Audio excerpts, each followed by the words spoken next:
Jopuonjre aparo yudo hinyruok kama moko resi e masira mar apaya mano otimore okinyi ma kawuono e gwenge ma Kimende wang' apaya maduong' ma Nairobi kochomo Nakuru tok bas mane giidho ka gidhi e kaunti ma Siaya bayo yo.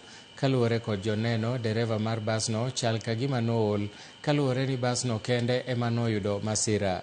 Gikwayo NTSA mondo mi orid chike mag apaya madwaro ni nyamburko madhi e safar mabor mondo obed gi derepe ariyo.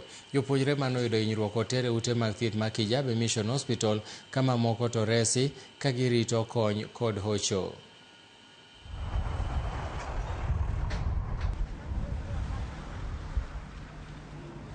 Like this accident, inaonekana huyu dereva ni kutoka kwa akili.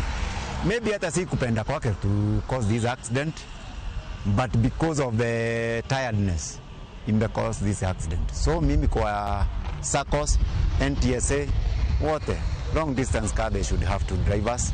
Now I emphasize on that. Tumeweza tu kutoa wenye walikuwa wameumia, walikuwa kama 6 na wamekibizwa hospitali ambayo inatusaidia sana hapa ya Kijabe Hospital, na sasa tunaamini ya kwamba wanatibiwa wote.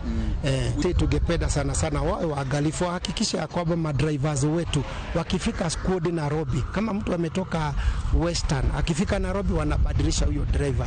Kitu ya pili, hii barabara tungeomba ipanuliwe, ijapokuwa rais alisema within the 6 months ambazo zinakuja hii barabara ya Rironi Mau Summit Road itakuwa imepanuliwa, na hiyo tunaamini na tunaomba hiyo kitu iweze kuharakishwa, ndio kama wakati huu tunaona hii barabara iko na magari mengi zaidi iweze kupanuka na tuweze kuwa na hatuna hizi ajali za kila asubuhi.